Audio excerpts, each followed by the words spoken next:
인사드리겠습니다. 안녕하세요. 별로 안 반가우신 모양이죠. 다시 좀 크게 인사해 볼까요? 반갑습니다.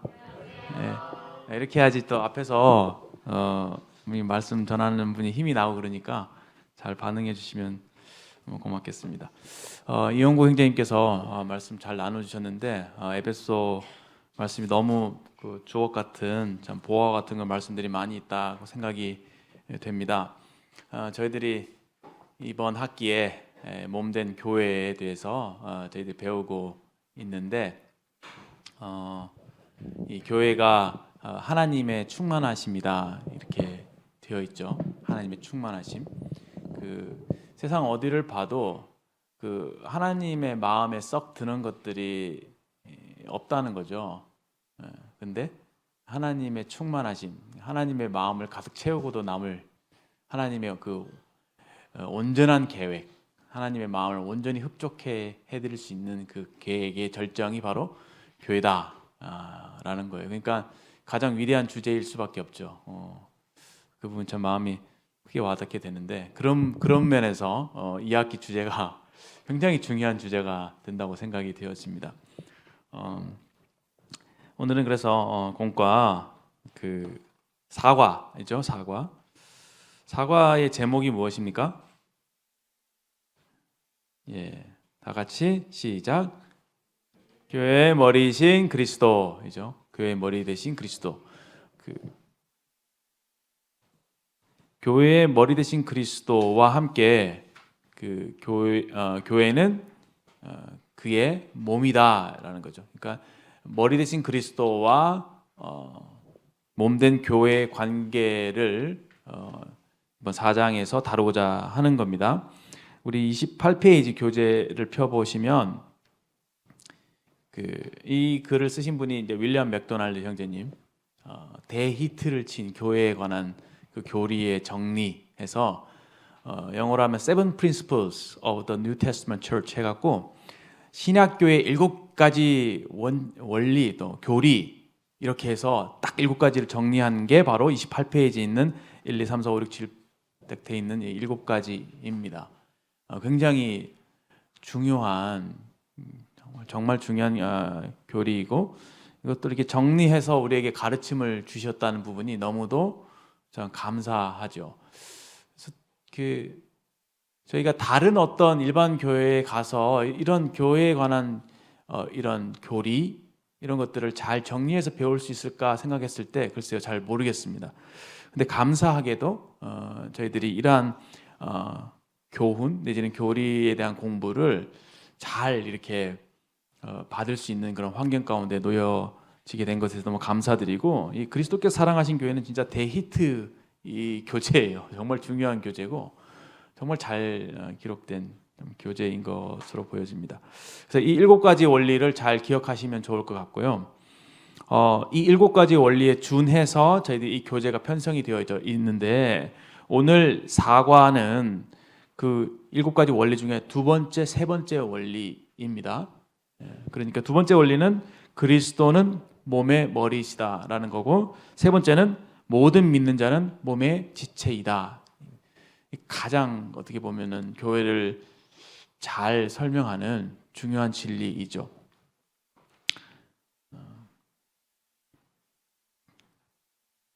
교회는 한 몸이고 그리스도가 그 교회의 머리가 되신다. 그러니까 머리와 몸이 이렇게 저희들 딱 보면 저를 보시면 알겠지만 머리와 몸이 붙어 있잖아요. 그렇죠?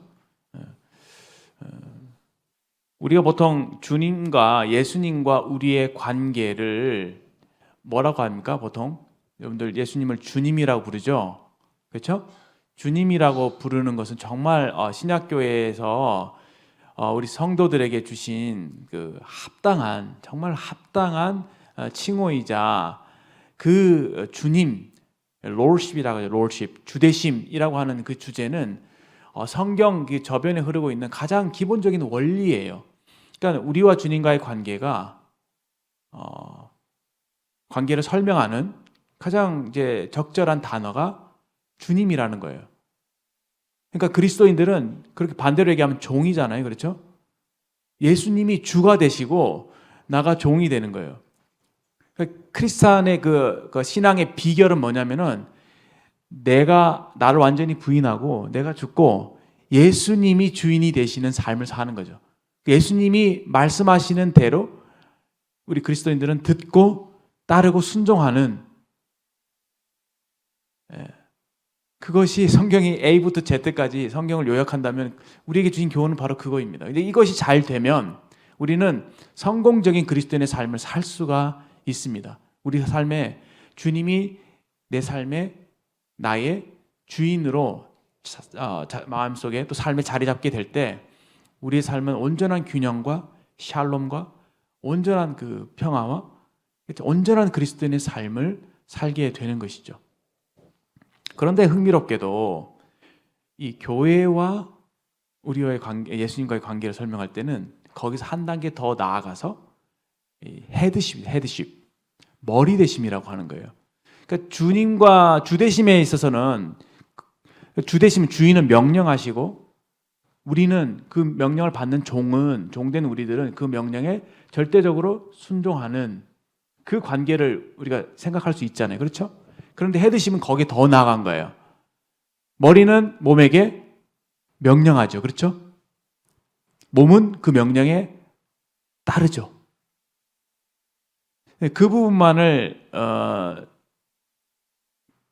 얘기하고 있는 것이 아니라 거기에 더 나아가서 이 몸과 머리의 연합을 얘기하고 있는 거예요. 붙어 있는 것. 어떻게 보면 운명 공동체이죠. 몸이 없이 머리가 있을 수 없고 머리 없이 몸이 있을 수 없는 것. 그와 같이 그리스도와 교회가 긴밀히 연합되어 있다, 붙어 있다라고 하는 것입니다. 그래서 오늘 본문 말씀은 이 부분을 잘 설명해 주는 여러 많은 성경 구절이 있겠지만 에베소 5장에 있는 말씀을 통해서 조금 생각해 보고자 합니다. 5장에 있는 5장 21절부터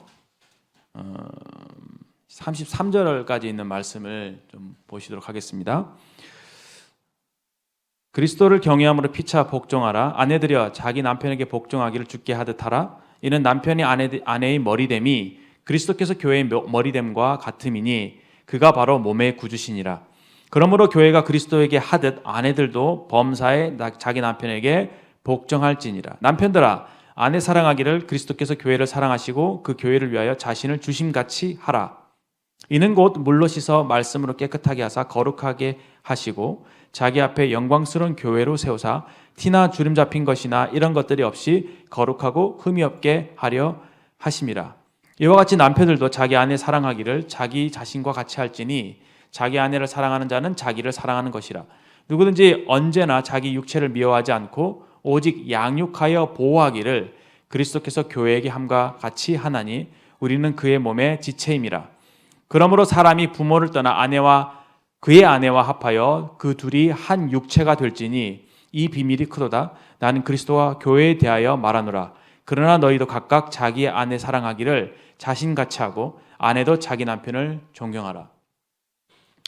오늘 이 본문 말씀은 정말 중요한 말씀이에요. 제가 결혼 생활을 하고 있잖아요. 그래서 결혼 생활을 하면서 이 말씀을 굉장히 자주 묵상하고 자주 생각하게 되는 말씀인데 오늘 제가 드리는 이 교훈, 이 가정, 남편과 아내의 관계, 그리고 교회와 그리스도의 관계, 이 관계에 대해서 잘 이해하게 되면 여러분들이 교회 생활하는데 많은 도움이 될 뿐만 아니라 여러분들 나중에 결혼을 해서 가정을 세우게 될 때 그 부부의 관계 또는 가정 안에서의 관계들에 대해서 그 본질과 핵심을 잘 이해할 수 있을 거라고 생각이 돼요. 굉장히 중요한 오늘 레슨이지 않나 이렇게 생각이 되어집니다.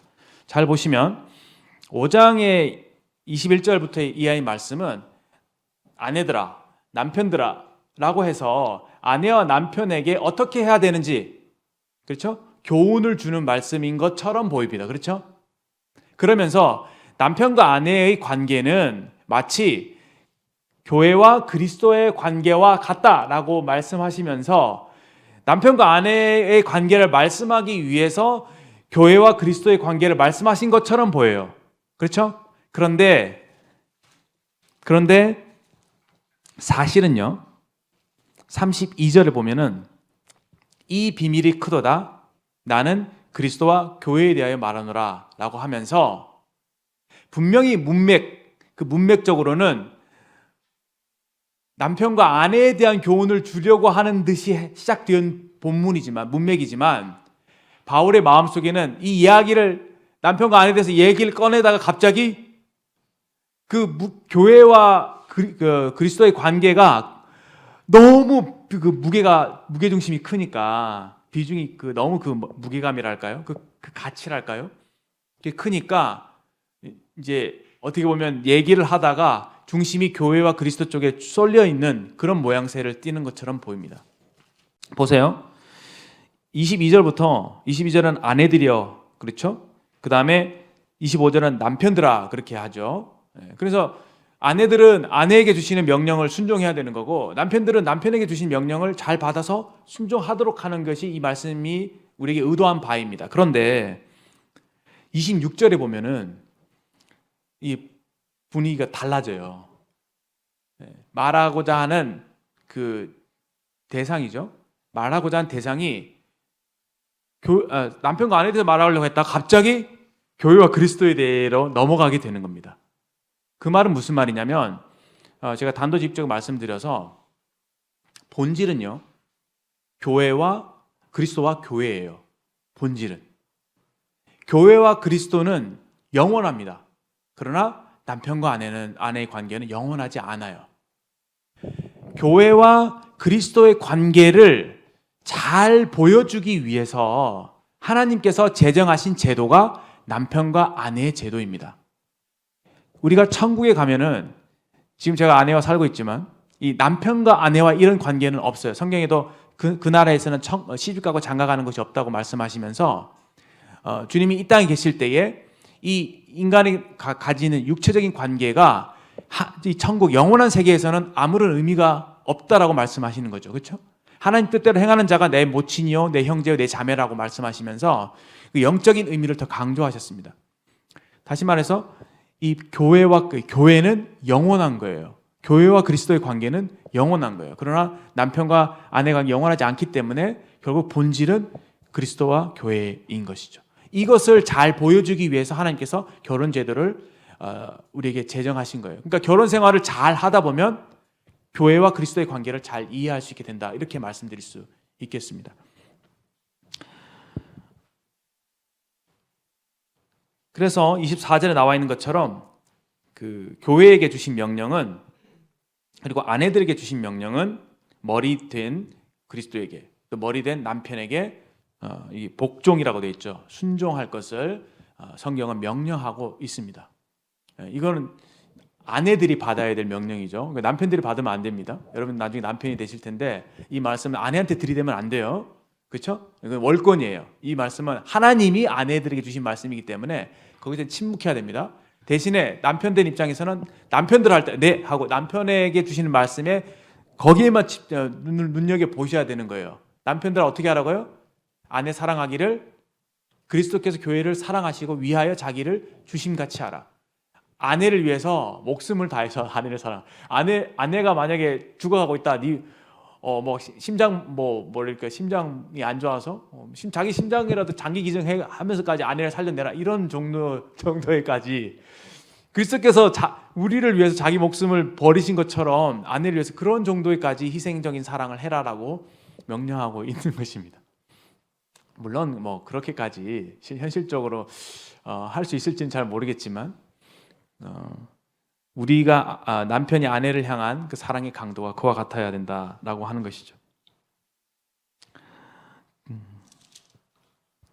근데 이 관계를 설명하시면서 26절에 보시면 물로 씻어 말씀으로 깨끗하게 하사 거룩하게 하시고, 그렇죠? 그러니까 교회의 교회됨은 뭐냐면은 우리가 다 기업교회를 이제 여러분들 교회 생활 하다 보면 다 어떻습니까? 굉장히 사람들이 다양하죠. 다 달라요. 그렇죠? 엄청나게 다양한 사람들이 있습니다. MBTI도 다양하고요. 여러 가지 기질도 다양하고요. 또 때로는 굉장히 이상한 성격의 소유자들을 만나 교회에 다 섞여 있습니다. 그렇다 보면 교회 생활하면 굉장히 불편할 때가 많아요.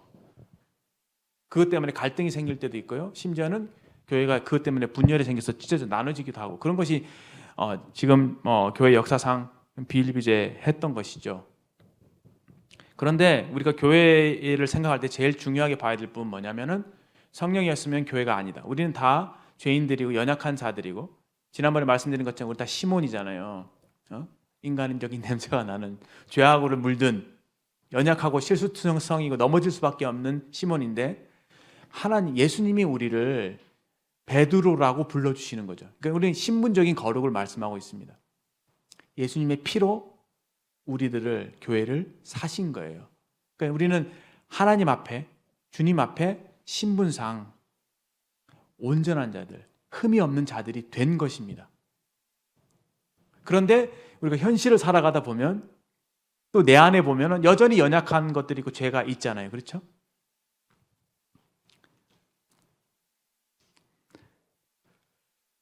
그 27절 보면은 자기 앞에 영광스러운 교회로 세우사 티나 주림 잡힌 것이 이런 것들이 없이 거룩하고 흠이 없게 하려 하심이라. 그러니까 교회를 피로 사신 그 하나님 예수님의 목적이 교회를 어떻게 해요? 아름답게 영광스럽게 또 거룩하게 흠이 없게 하려고 하셨다는 것이죠. 그러니까 교회를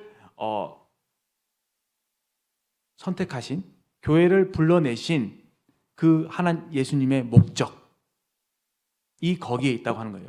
그렇기 때문에 현실에서는 우리 자신에게서 여러 가지 연약하고 실수투성이인 불완전한 모습을 발견할 수밖에 없습니다.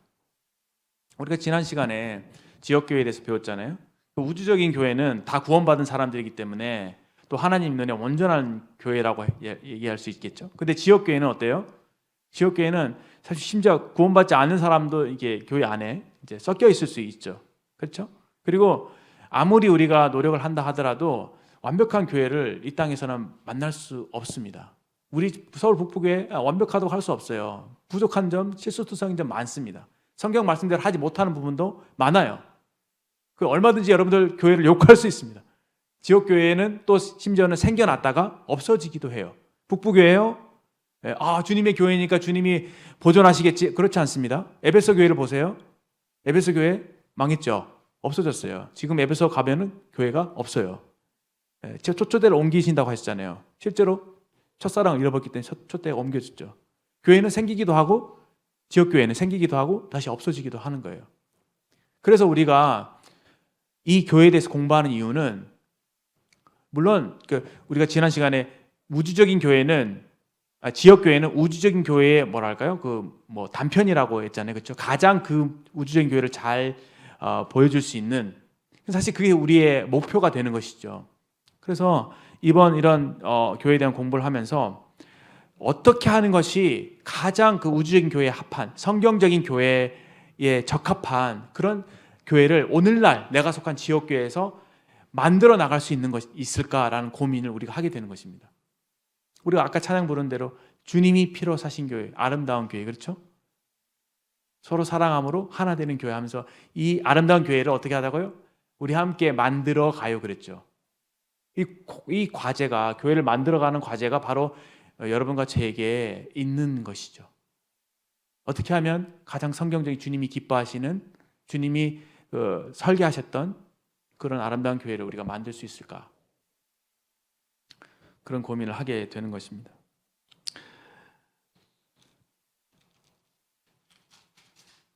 여기 28절 이하에 보시면 남편들도 자기 아내 사랑하기를 자기 자신과 같이 할지니 자기 아내를 사랑하는 자는 자기를 사랑하는 것이니라.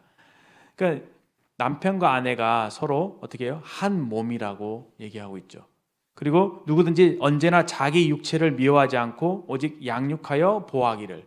그러니까 여기서 머리 대신 그리스도와 교회 관계를 잘 볼 수 있는데 머리의 역할은 단지 명령하는 데 그치는 것이 아닙니다. 그렇죠? 명령을 하는데 그 목적이 있어요. 어떤 목적이죠? 몸을 부리려고요? 군림하려고요? 몸 앞에 자랑하려고요? 그냥 그 몸을 굴복시키는 것 자체의 목적이 있는 게 아니라는 거예요. 뭡니까? 양육하고 보호한다고요. 머리가 머리의 기능을 하죠. 명령을 하잖아요, 몸에게. 그러면은 무엇을 명령하죠? 무엇을 위해서? 첫 번째, 먹이죠. 먹이라고. 몸이 배고프면 죽으니까 먹이라고 명령하죠. 두 번째는 입히라고. 추우면 얼어 죽으니까 입히라고 하죠. 또 뭐예요? 보호하라고. 아프면 안 되니까. 아픈 곳이 있으면 어떻게 해요? 막 거기 막 온갖 정신이 집중되면서 그걸 싸매주잖아요. 싸매주라고. 상처 있으면은. 그리고 어떻게 해요? 영양물 공급하면 잘하게 하잖아요. 그것도 어떻습니까? 몸이 기능하도록. 그 기능은 무슨 기능이죠? 선한 일, 선한 기능을 하도록. 그렇죠? 몸이 우리 교회를 지역교회 생각할 때 그래요. 주님이 우리에게 교회에게 명령하시죠. 그것은 우리로 먹이도록, 우리로 입히도록, 우리로 싸매도록, 우리로 보호하도록, 또 우리로 잘하도록, 우리로 기능하도록, 선한 일을 하도록 머리가 지시를 내린다고 하는 것입니다. 전부 다 어떻게 보면은 머리가 몸을 위하고 있죠. 여기 말씀처럼 양육하여 보호하기를. 실제로 하나님 예수님께서 교회를 그와 같이 아끼시고 보호하십니다. 귀하게 여기십니다. 저는 그런 것들을 가끔 느껴요. 그 교회를 주님께서 아끼고 보호하시기 위하셔서 그 각 지체에게 능력을 주시죠. 능력을 주시잖아요. 그게 뭡니까? 은사죠. 그래서 각 지체가 다양한 은사를 가지고 기능하게 될 때에 몸 전체가 유익을 얻도록 교회를 설계하신 것입니다. 딱 우리 몸과 같죠. 그러니까 손의 역할을 잘하면, 그렇죠? 손이 영광을 받는 게 아니라 몸이 유익을 얻는 거잖아요. 여러분들에게 다 은사를 주셨다고 생각이 되어지는데 그게 무엇이든지 간에 그것은 나를 위해 주신 게 아니에요. 여러분 재능이나 은사나 있다면 그것은 결코 나를 위해 주신 게 아니에요. 그것은 다른 사람을 섬기도록, 교회를 위해 다른 사람을 위하도록 주신 은사인 것이죠. 그 은사를 잘 사용하면 어떻게 돼요? 교회 전체가, 다른 지체가, 다른 사람들이 유익을 얻게 되는 것입니다. 놀랍죠? 그런 의미에서 그 내게 주신 은사는 다른 사람을 위한 선물인 거예요. 또 그 은사를 가진 그 사람은 교회에게 주신 하나님의 선물인 것입니다. 참 놀랍습니다. 세상은 전부 다 아까도 그 무슨 여러 가지 경제적인 얘기를 아까 원구 형제님께서 하셨는데 세상 조금만 뉴스를 클릭해 보시고 조금만 밖에 나가서 세상 사람들과 대화를 해보세요. 세상 사람들 어떻습니까? 자기만 위하죠. 그렇죠? 어떻게 하면 내 가족, 나를 위해서. 더군다나 이 물질 만능주의 시대에 계속적으로 사람들이 좁아지는 것 같아요. 계속 방향이 안으로만 들어가고 있는 것 같아요. 근데 이 교회가 아름다운 것은 교회는 사랑이 있고요. 사랑은 항상 밖으로 향하는 거예요. 남의 유익을 내 유익보다 더 생각하는, 남을 유익하게 함으로 내가 기쁨을 얻는, 그렇게 하도록 남을 섬김으로 참된 그 생명을 누리도록 하나님께서 우리를 설계하셨다고 하는 것입니다. 하나님은 사랑의 하나님이시기 때문에 이 함께하기를 원하시고 초청하기를 원하시고, 그렇죠? 받아주기를 원하시고 세워주기를 원하시는, 항상 그 방향이 다른 사람을 위하시는 그런 형태로 드러나게 되는 것을 우리가 볼 수 있습니다. 이 부분에 대한 교훈을 좀 더 후에 나누기로 하고요. 여튼 그 머리 대신 그리스도와 교회의 관계가 그와 같다. 그와 같이 그리스도께서 몸을 아끼신다. 여기 말씀처럼 자기 아내를 사랑하는 자는 자기를 사랑하는 것이래요. 그리고 잘 이해할 수 없는 말씀이 31절에 창세기 말씀을 인용한 것인데, 사람이 부모를 떠나 그의 아내와 합하여 둘이 한 육체가 된대요. 실제로 제가 결혼해서 살지만 한 육체가 된다고요? 아니요, 절대 그렇지 않아요. 달라요. 제 몸, 아내 몸 달라요. 내 아내가 배고프다고 해서 제가 밥 먹으면 아내가 배부르나요? 절대 그렇지 않습니다. 아내도 밥 먹어야 돼요. 한 몸이래요. 근데 이게 무슨 말씀일까요? 심오하죠. 굉장히 심오합니다. 아직 잘 모르겠어요. 여전히 결혼 생활을 통해서 배워가고 있는데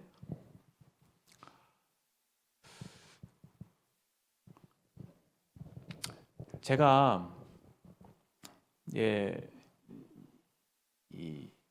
그 결혼 생활은 좀 묘한 것 같은데 여러분들 좀 있으면 이제 연애를 하게 되고 누군가와 사랑에 빠지게 되고 그래서 서로 이제 마음이 이제 이어지게 되면 이제 함께 하게 되는 결혼을 해서 가정을 이루게 되겠죠. 근데 그렇게 이제 서로 사랑 막 죽고 못 사는 사랑의 관계일 때는 잘 몰랐던 부분들이 이제 결혼하고 난 이후에 이제 사람인지라 그런 감정들이 이제 오래 가지 못합니다. 그렇게 되면 어떻게 되냐면은 나중에 되면은 처음에는 상대방의 그 장점들, 좋은 점들이 막 보이고 그런 것들이 매력적이어서 막 너무 좋고 또 내지는 그런 거 상관없이 그냥 그 사람 자체가 좋고 막 그랬는데 이제 시간이 오래 되면 여러분들 부모님들에게서 볼 수 있는 것처럼 단점이 보이는 거예요, 상대방에. 똑같아요. 여러분들 뭐 부부관계를 생각할 필요도 없이 친구를 생각해 보면 알겠죠. 처음에 이제 만났을 때는 굉장히 뭔가 막 좋다가도 계속 오래 지내다 보면 막 2박 3일 MT하고 어디 놀러 가고 막 그러다 보면 더 깊이 알다 보면 어떻게 돼요? 실망할 수밖에 없죠. 왜? 사람은 연약하니까. 처음 만났을 때는 이제 뭔가 포커페이스 하면서 사회적 행동을 하잖아요. 좋은 부분만 얘기하고 예의를 갖추고 그러다가 가까워지면 어떻게 돼요?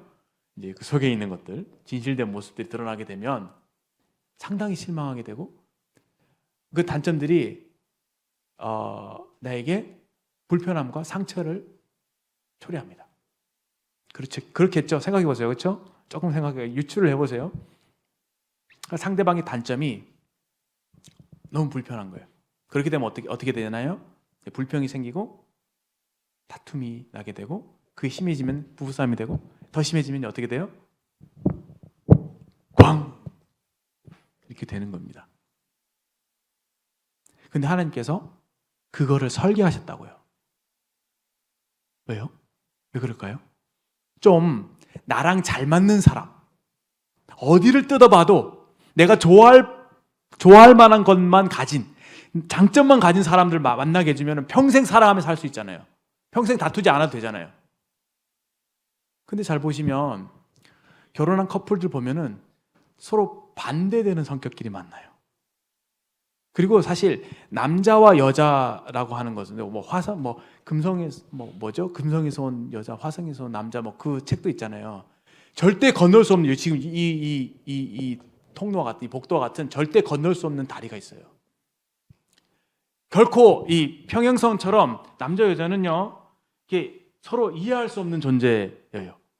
그냥 이해하려고 노력할 뿐인 거고 그런갑다 하는 거지 결코 남자가 느끼는 감정을 여자가 느낄 수 없고 여자가 느끼는 감정을 그대로 남자가 느낄 수는 없다는 것입니다. 하나님께서 남자와 여자를 다르게 지으셨어요. 왜 그렇게 지으셨을까요? 왜 다르게 지어서 이렇게 갈등을 유발하게 하냐고요. 완벽하게 지으면 되잖아요. 여러분 지역교회 생활을 하다 보면 좀 가까워지고 좀 생활을 오래 하시다 보면 이런 불편한 관계들이 생겨납니다. 그래서 하나님께서 이 부부 관계를 통해서 하나님께서 계획하시고 뜻하신 게 있어요. 그 본질적인 진리가 있습니다. 그게 뭐냐? 서로 완전하게 다른 사람들끼리 만나서 서로 부딪히고 깨지고 깎이고 다듬어져서 둥글둥글하게 되어져 가는 것이죠. 하나님이 그런 과정을 통해서 철을 연단하듯이 우리를 주님을 닮은 온전한 인격으로 변화시키는 뜻을 두고 계신 거예요. 제가 어느 이제 이렇게 매체에서 결혼 관계에 대해서 이제 어떤 조언을 하는 어떤 분의 그 얘기를 들으면서 공감이 많이 됐는데 이 결혼이라고 하는 것이 처음에는 우리가 이제 보석과 같은 사람을 만나서 막 이렇게 나에게 보석과 같은 소중한 존재를 아내로 맞이고 남편을 맞이해서 막 이렇게 아름답게 예쁘게 이렇게 살아가는 것을 좀 꿈꾸잖아요. 그런데 이 결혼이라는 것은 원석이 만나서 서로 깎이고 다듬어져서 그 많은 시간과 시행착오를 거쳐서 보석이 되어져 가는 거래요. 원석이 만나서 보석이 되어져 가는 거예요.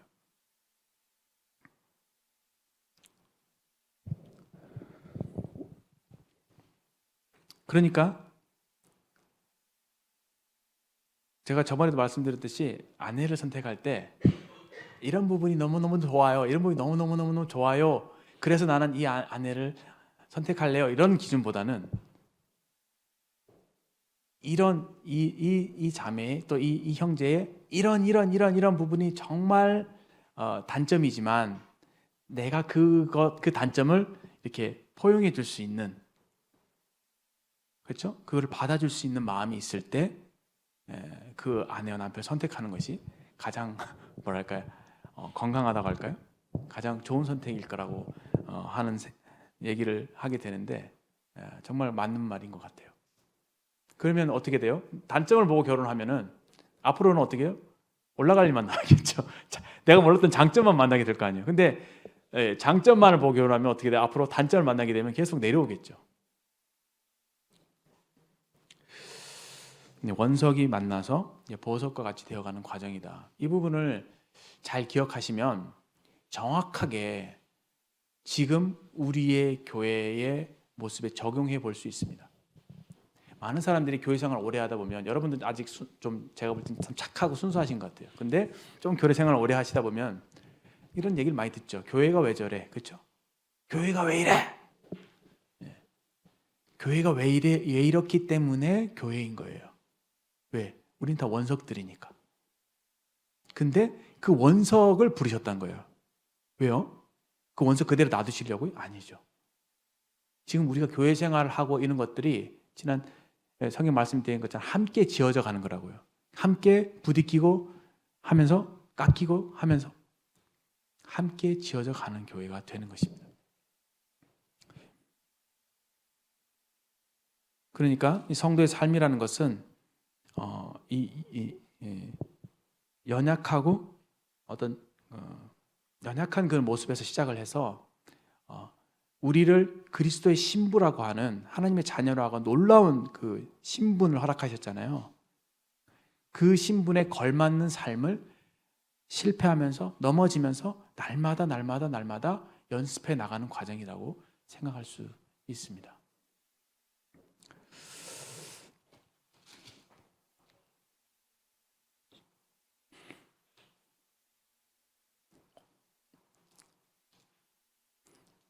그래서 그 나에게 상처를 주거나 나에게 불편함을 초래하는 것에 대해서 우리가 가져야 될 태도는, 아침에 그런 생각을 좀 했어요. 사실은 저도 이제 상태가 안 좋으면은 이렇게 같이 사는 우리 룸메이트라고 하죠. 제가 불평이 생겨요. 그렇죠? 자꾸 단점들이 보이고, 아니 그런 것들이 고스란히 나에게 이제 내가 짊어져야 될 게 뭐 짐이 되고 그러면은 막 불평이 생겨요. 좀 이렇게 좀 나 좋았으면, 좀 이러지 않았으면 내가 참 많은 유익을 얻을 텐데, 이런 생각을 하게 되더라고, 인간인지라. 근데 뒤집어서 생각을 하면은 그 사람의 부족한 부분, 그 사람의 단점은요, 내가 그 사람의 단점을 섬겨주고 그 사람의 단점을 채워주고 부족한 부분을 붙들어 줄 수 있는, 그 부족한 부분을 커버해 줄 수 있는 기회가 되는 거예요.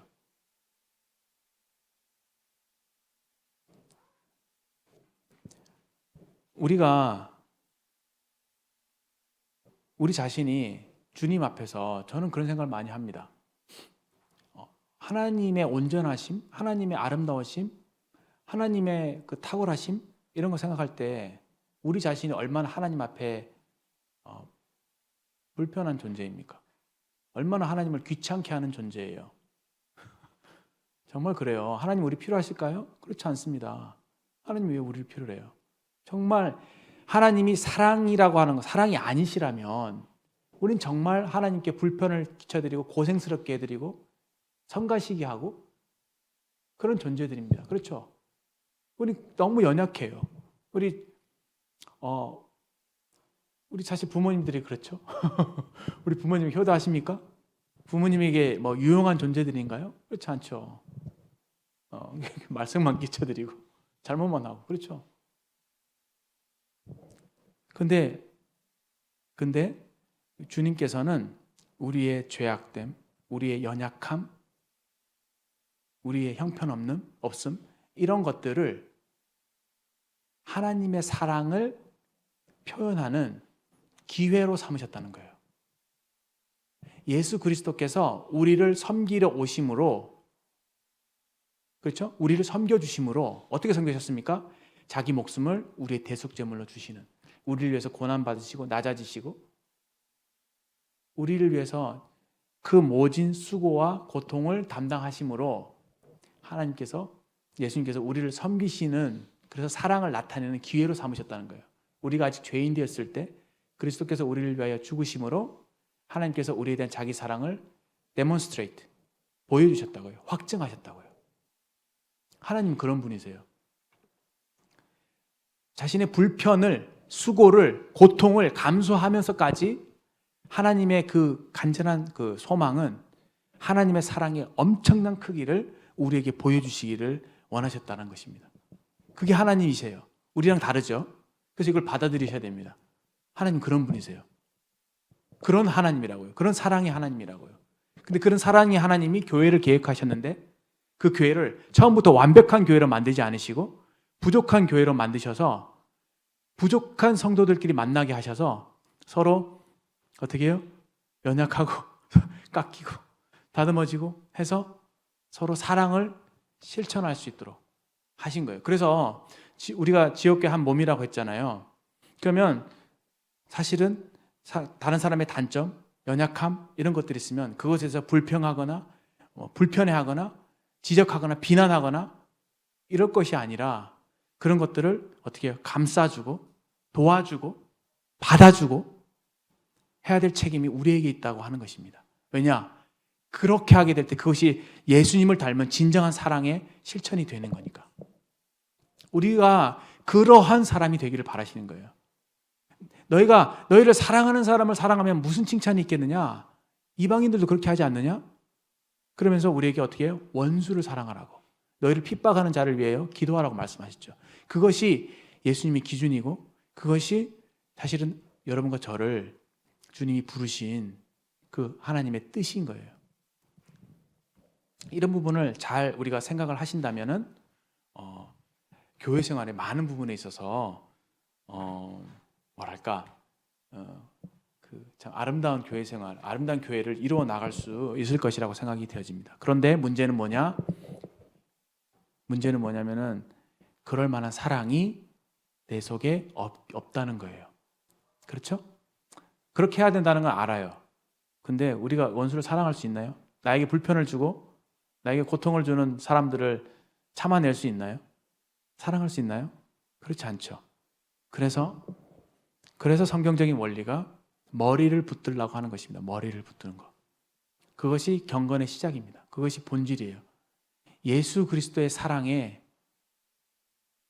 품뻑 젖어 있게 될 때, 그 사랑에 영향을 받게 될 때, 감동을 받게 될 때, 우리가 머리 대신 그리스도를 의지하게 될 때 실제 우리 삶에서 그러한 능력이 나타나도록 하셨다고 하는 것입니다. 그래서 우리가 이 머리 대신 그리스도를 공부하면서 우리 자신에게 던져야 될, 또 살펴봐야 될 질문이 나는 머리 대신 그리스도를 온전히 의지하고 있는가? 주님은 내 삶의 머리가 되시는가? 내가 어떤 일을 결정하고 판단하고 할 때 정말 머리 대신 주님께 여쭈어보고 그 주님의 어떤 인도하심과 그 뜻에 따라서 내가 행하고 있는가? 아니면 내 삶의 모든 문제에 대해서 내 스스로 판단하고 내 마음대로 결정하고 살아가고 있는가? 이런 부분에도 우리가 생각해 봐야 될 것입니다. 그리고 지역교회에 있어서도 그렇죠. 지역교회에 있어서도 예수님이 머리가 되시기 때문에 다른 어떤 개인이 머리가 될 수 없습니다. 그러므로 우리 교황제도 얘기했잖아요. 그 로마 카톨릭은 철저하게 이 계급식, 그 뭐죠? 사다리식이거든요. 그렇죠? 계급. 제 위에 한 사람이 있고 그 위에 밑에 있고 또 이렇게 계급적이란 말입니다. 절대 성경적이지 않습니다. 이 교황이 예수님을 대신해서 머리가 될 수가 없는 것이죠. 1인 목회제도 그 1인 목회 어떤 한 사람을 통해서 뭐 예수님께서 교회를 인도하실 수 있다라고 얘기할 수 있지는 모르겠지만 성경적이지는 않습니다. 성경은 복수 장로제들을 얘기하고 있죠. 왜냐하면 한 사람에 의해서 교회가 어떤 한 사람이 모든 것을 총책임을 지고 있게 될 때 교회가 어떻게 되나요? 그 사람에 의해서 영향을 많이 받게 되겠죠. 그러면 예수님께서 머리의 역할을 하셔야 되는데 그것이 많은 경우에 제한을 받게 되겠죠. 왜? 그 한 사람의 생각에 의해서. 이해되십니까? 그래서 성경에서는 복수 장로제들을 말씀하고 있고 우리는 그것을 따르려고 합니다. 사실은 1인 목회제도가 굉장히 편해요. 한 사람이 딱 그 카리스마 있고 좀 지혜로운 한 사람이 모든 것을 판단하고 하나님께 기도해서 뭔가 영적인 분별력을 가지고 지시하고 딱 그 지시에서 일사천리로 이렇게 타닥 움직이고 교회가 하나로 딱 묶여지고 그렇죠? 그렇게 하면 얼마나 좋아요, 그렇죠? 그런 교회들이 좀 있어요, 그렇죠? 그 강력한 그 리더십이 있는 그런. 그런데 우리는 어리석게도 사실 우리 교회 제가 감사하는 부분 중에 하나가 그거예요. 우리 모임의 인도자 형제님들께서 철저하게 예수님의 머리 대심을 어떻게 하면 예수님께 이 머리 대심을 돌려드릴까? 어떻게 하면 머리의 지시에 따라 교회가 인도대로 할까? 하면 기도하는 거예요. 하나님께 맡기는 거죠. 하나님의 의견을 예수님의 의견을 구하고 예수님 뜻을 구하고 그대로 순종하여 나가려고 하는 것입니다. 어떻게 보면 좀 더디게 보이기도 하겠죠. 그러나 그것이 제일 잘하는 것입니다. 그렇게 말씀드릴 수 있을 것 같아요. 여튼 교회 머리는 그리스도시다. 어떤 노회라고 아세요? 교파가 있잖아요. 교파에는 노회가 있어요. 그 노회에서 결정된 그 결정에 따라서 여러 지역에 있는 뭐 장로계도 여러 군데가 있잖아요. 거기에다가 이 지령을 내려요. 그럼 그 지령에 반드시 따라야 합니다. 어떤 그 분별에 있어서도 그래요. 어떤 분별에 있어서도 장로교회에서 말하는 그 지령과 그 분별을 따르지 않으면 장로교인이 아니다 이렇게 얘기하는 거죠. 그러니까 그 자율성이랄지 그 분별의 다양성들을 인정하지 않는 그런 것이죠. 그럼 보게 될 때 과연 그 주님의 머리 되심을 인정하는 것이 어떻게 하게 될 때 가장 좋은 그런 모습일까를 우리가 고민해 볼 필요가 있는 것이죠. 그리고 이제 이 다음 부분에 보면 영접의 원칙이 나오는데요.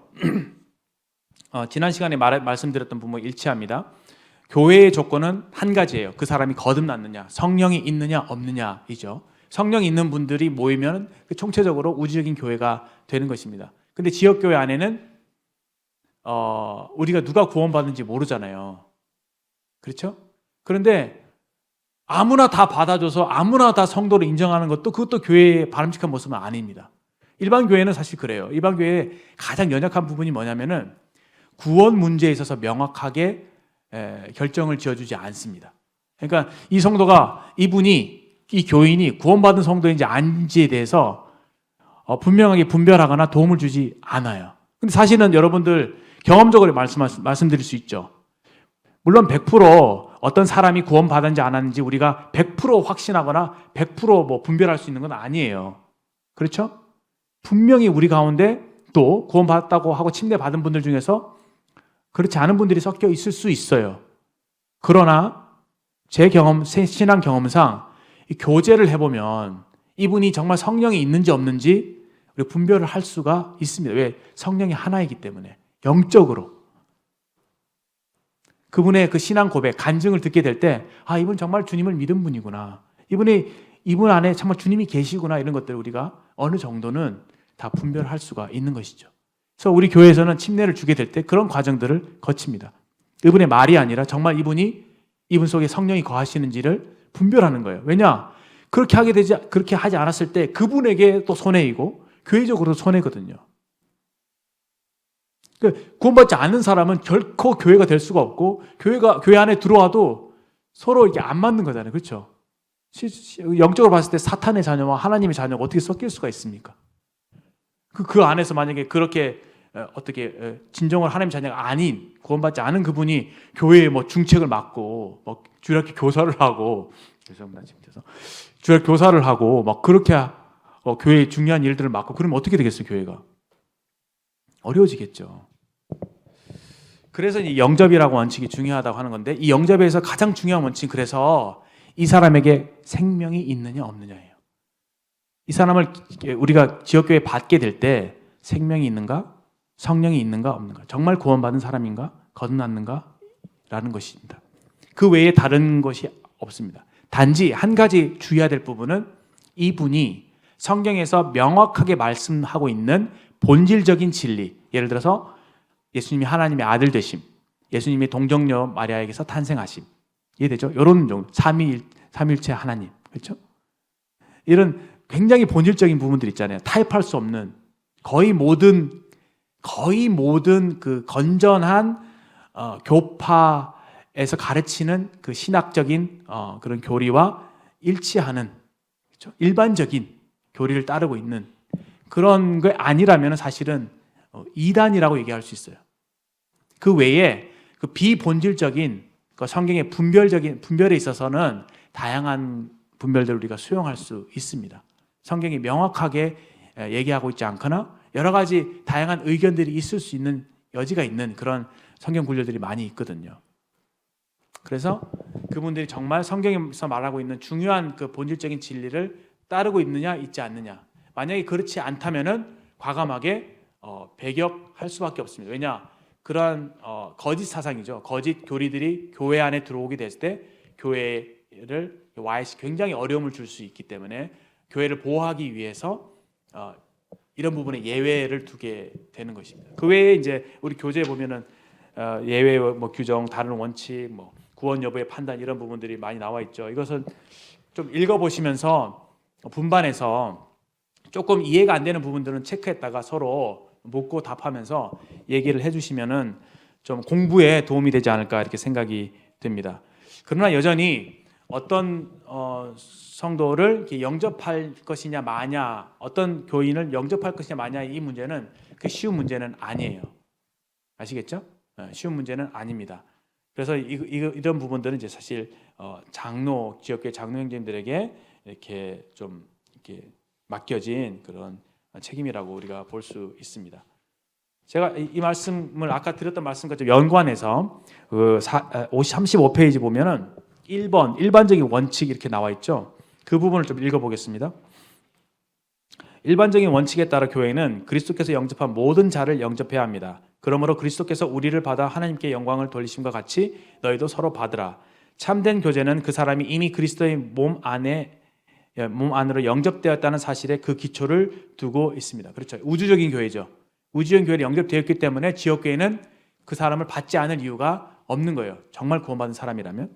지역교회는 단지 그를 모임 가운데 영접함으로써 그 사실을 드러내 보여주는 것뿐입니다.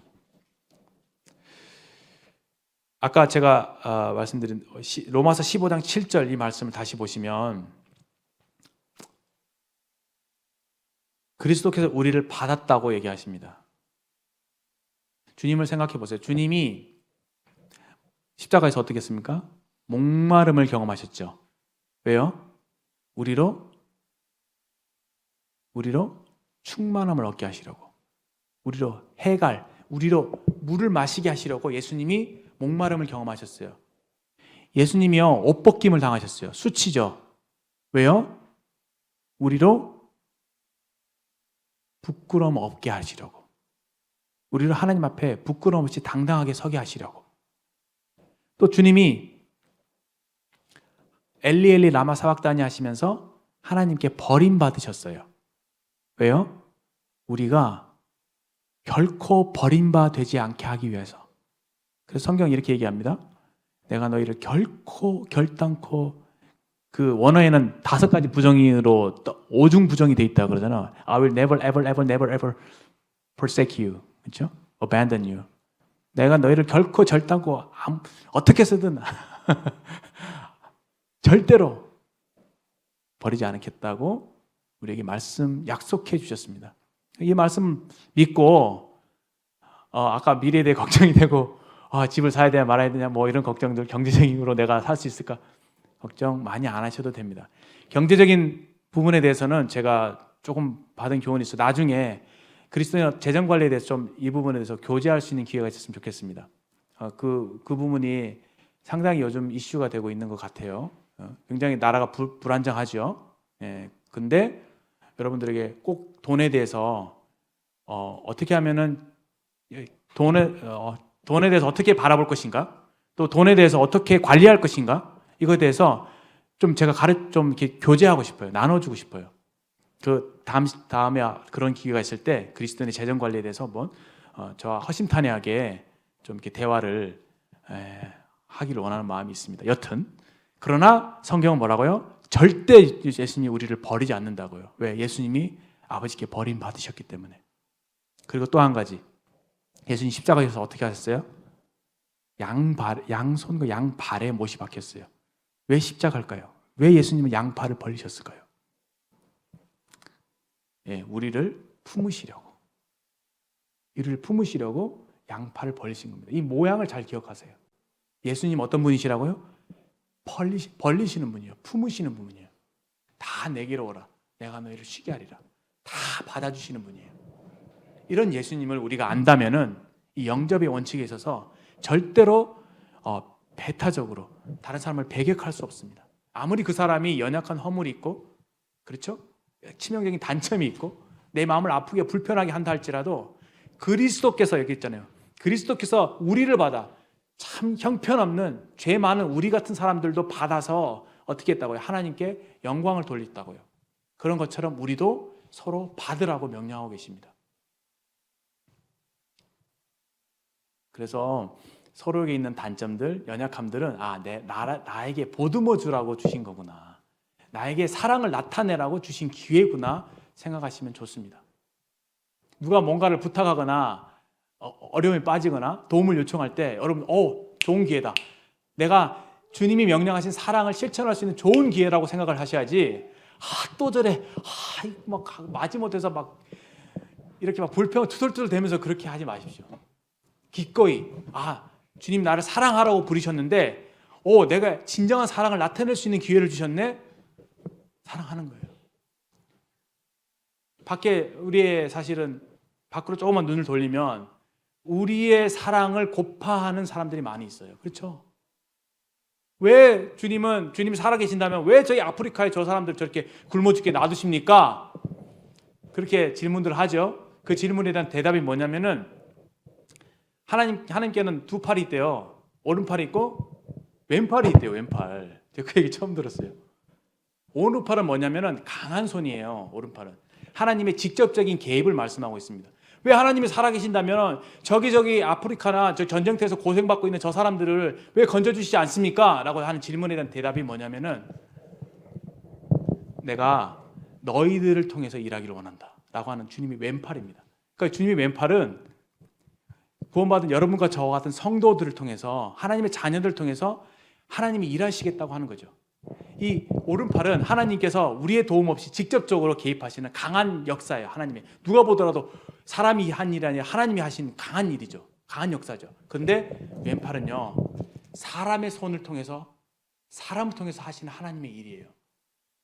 선교지를 우리가 볼 때 선교사들이 때로는요, 너무 극단적인 상황이 있을 때는 하나님만 바라봐요. 그래서 하나님 도와주십시오 해갖고 기이한 방법으로 하나님께서 개입하셔서 뭐 물질적인 후원이나 어떤 위경에서 건져주십니다. 그런데 많은 경우는요, 하나님은 하나님의 사랑스러운 자녀들을 통해서, 교회를 통해서 일하기를 기뻐하세요. 그 뒤에 계시는 거죠. 교회 뒤에서 사람들의 마음을 감동시키셔서 하나님의 왼팔이 돼서 일하시기를 바라시는 겁니다. 그것이 하나님께서 우리를 부르신 목적이죠. 왜냐? 하나님이 사랑이신 것처럼 우리에게도 사랑할 수 있는 기회를 주는 거예요. 사랑을 배울 수 있고 실천할 수 있는 기회죠. 여기 그리스도께서 우리를 받으셨다. 하나님께 영광을 돌리셨다.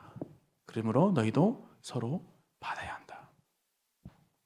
십자가의 그 두 팔을 벌린 주님, 내가 너희가 어떠하든지, 네가 어떤 허물이 있고 구원받은 이후에 내 마음을 아프게 하고 실수하고 넘어지고 그럴지라도 내가 너희를 영원히 나의 소유로 내가 받아주겠다 라고 하는 그런 맹세죠.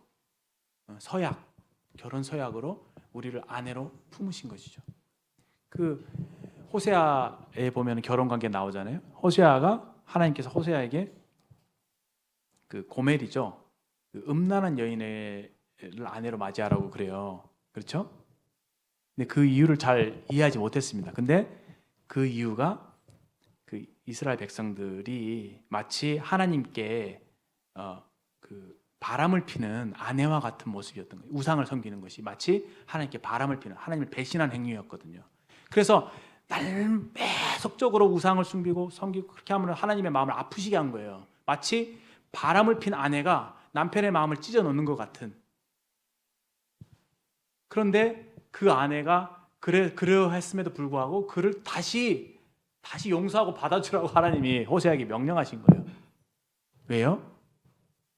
하나님께서 이스라엘을 그렇게 대하신다는 것을 보여주기 위해서. 여러분, 이것은 우리에게 시사하는 바가 굉장히 큽니다. 교회된 우리가 예수님을 믿은 이후에도 삶을 살면서 얼마나 넘어질 때가 많아요. 이러면 안 되는데 하면서 얼마나 죄에 빠질 때가 많습니까? 참 제 자신에 대해서도 참 의지가 없고 말한 것도 지키지도 못하고 지금 결심했다가 저녁이 되면 어떻게 돼요? 또 그 일을 반복하고. 그런데 그럼에도 불구하고 예수님이 뭐라고 하셨냐면, 어떻게 서약하신 거냐면, no matter what, no matter who you are, 네가 어떤 사람이든지 간에 상관없이 내가 평생 너에게 대해서 남편으로서 최선을 다하겠다. 평생 너에게 한 남편으로서 너를 죽을 때까지 사랑하고 너를 보호하고 양육하겠다. 책임지겠다. 그런 멋진 남편이 바로 우리 주님이십니다. 결코 여러분들의 실수나 연약에 대해서 낙심하지 마시고, 하나님이 기뻐하시는 건요, 실수했을 때 그 주저앉아 있는 게 아니라 빨리 일어나는 거예요. 성숙한 사람은요, 자기의 허물을 빨리 자백하고 빨리 일어나는, 빨리 뉘우치는 그런 사람인 것을 저희가 알게 됩니다. 이런 주님, 멋진 주님을 우리가 남편으로 모시고 있다는 사실이 얼마나 참 감사가 되는지 모르겠습니다. 이런 주님을 닮아서 우리도 좀 너그러운 마음으로 다른 사람들을 이렇게 받아줄 수 있는 그런 성도가 됐으면 좋겠다. 다 말씀 이해되십니까? 분명하죠? 예, 그렇죠? 교회는 그런 곳이라고요. 교회가 왜 그래가 아니라, 교회는 그렇지, 원석들이 모여 있구나. 세상에서 죄인들만 모여는 병자들만 모아놓은 종합병원이구나. 다 상처 많고 다 치료를 필요로 하는, 사랑을 필요로 하는 사람들인 거죠. 그래서 우리 중에 누가 그리스도의 마음을 알고 그리스도의 사랑을 알아서 그 상처받은 사람들을 싸매줄 것인가? 누가 그 사람들의 마음을 알아줄 것인가? 누가 그들을 섬길 것인가? 주님은 그런 사람들을 교회 안에서 찾고 계십니다. 이상으로 기도하고 마치겠습니다.